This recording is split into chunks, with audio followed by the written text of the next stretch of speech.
आया। उनसे जब पूछा गया हजरत आप अखरोट नहीं उठाते हैं, ये तो अखरोट के दरख्त आपके भी हैं। उन्होंने कहा हाँ लेकिन मेरे भी हैं, लेकिन ये तो मेरे भाइयों के भी हैं। किनके? इसलिए मैं अकेले नहीं उठा सकता। बैगनी तुलित के वन अगर तुल तेल में क्या करूँ, तेल में पता गोजन कर हिस्से पचुम दिन हमिस बॉइस आज कुछ यूँ तकवा कर इसे उठाते नहीं थे कि बच्चे लोग उठाएंगे जो उठाएंगे, लेकिन मैं तो नहीं उठाऊँगा। ऐसे हमारे बुजुर्गों ने वहाँ मदरसे के अंदर अपने लिए कागज़ अपना अलग रखा था, मदरसे का कागज़ अलग, मदरसे का कलम अलग, अपना कलम अलग। अपना कलम का मतलब ज़ाती ख़त लिखना है। मैंने अपने एक उस्ताद से पूछा कि वो कभी कभी ख़त लिखते थे और किसी के हाथ देते थे, वहीं कागज़ उठा लेते थे। तो मैंने उससे पूछा, मैंने कहा हज़रत ये जो कागज़ आप कभी कभी ये एतराज़ के गरज से नहीं, ऐसे ही ये कागज़ ख़त लिखते हैं अपने घर भेज देते हैं, ख़त कोई पर्चा किसी बच्चे के हाथ की फ़लान चीज़ दे दो। तो उस ज़माने में ये मोबाइल वाला किस्सा नहीं था, कई साल पहले की बात है। यहीं कश्मीर के रहने वाले हैं। तो उन्होंने कहा कि हाँ पहले तो मैंने कागज़ अपना अलग रखा था, मदरसे का अलग रखा था, लेकिन उसमें परेशानी होती थी कि ये वाला कागज़ मदरसे का है मेरा है। फिर मैंने मदरसे का कागज़ जो है उसके बदले में अपना ही कागज़ रख दिया वहीं दारुल-इफ्ता में। वहाँ से दारुल-इफ्ता में सॉरी कौन कागज़ मेरा ज़ाती कागज़ है, इसलिए कि मैं अब कहाँ ख्याल रखूँगा ये कागज़ कि मेरा है या मदरसे का है। इसलिए अब मदरसे का कागज़ जितना दारुल-इफ्ता में वो सब मेरा ज़ाती कागज़ होता है। यह हजरात इतनी एहतियात करते थे ताकि मदरसे की कोई चीज़ हमारे वो अपने ज़ाती इस्तेमाल में ना आए। एक पहलू तो यह है, इसीलिए उलमा के से जल्दी बदगुमान नहीं होना चाहिए। मसलन देख लिया कहीं कोई आदमी खाना खा रहा है, मेहमान आ जाते हैं, मदरसों में मेहमान आते हैं तो आवाम फ़ौरन बदगुमान हो जाते हैं, अरे मौलवी तो मुर्गे खाते हैं, चूना उचन मदरसे को लोट पकड़ चिखावन। हालांकि वो मदरसे का होता ही नहीं, बिल्कुल तयशुदा मामला है। हज़रत मुफ्ती महमूद साहब अलैहि रहमा वो बांडीपुरा आते थे, कई रोज़ वहाँ उनका वो रहता था क़याम।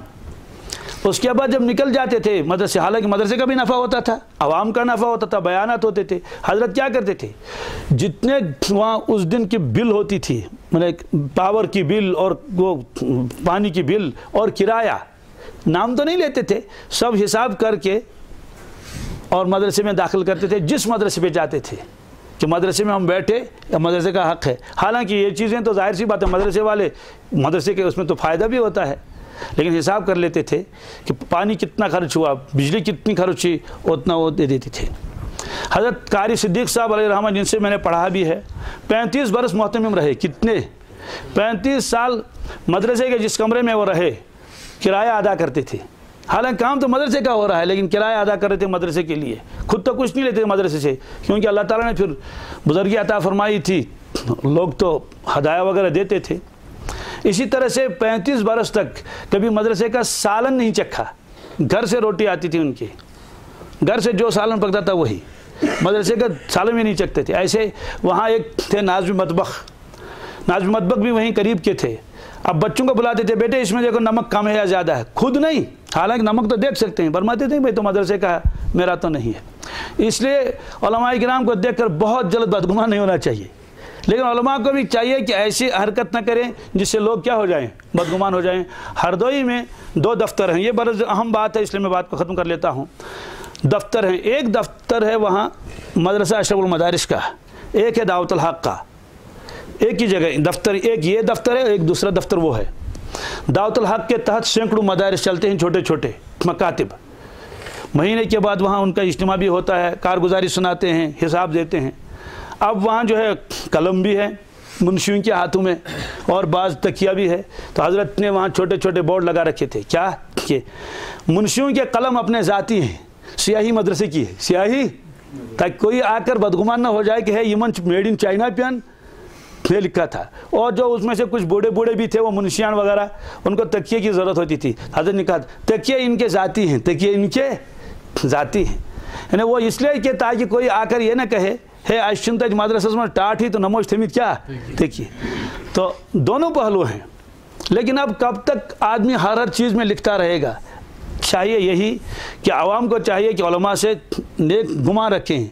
हाँ सब मुमकिन है, सब ऐसे नहीं होंगे, कोई ऐसा भी हो सकता है, लेकिन हमको क्या ज़रूरत है किसी के बारे में बदगुमान होने की। बहरहाल ये फरमाया हुदल लिल मुत्तकीन, तो ये असल में शारहीन ने लिखा है कि तकवा के बहुत सारे दर्जात हैं, तकवा के बहुत सारे। तो बाज़ मुत्तकी ऐसे होते हैं जो मुश्तबह चीज़ों से भी बचते हैं। ये जो सारे वाक़यात यहाँ है इसमें कोई हराम का वाक़या नहीं, सिर्फ मुश्तबह क्या है।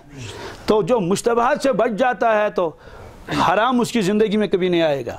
और जो इन चीज़ों में बेहतियाती करेगा तो बेहतियाती करते करते फिर वो हराम तक पहुँच जाता है। इसलिए फरमाया कि जो हजरात मुश्तबह चीज़ों से अपने आप को बचाते हैं वो कभी भी बड़े गुनाहों में मुब्तला नहीं होते हैं। तो ये फरमाया हुदल लिल मुत्तकीन, ये किताब कुरान पाक ये हिदायत है किन के लिए, अल्लाह ताला से डरने वालों के लिए। तो हर दर्जे के लोगों के लिए हिदायत है, छोटे दर्जे वाले हों या बड़े दर्जे वाले हों।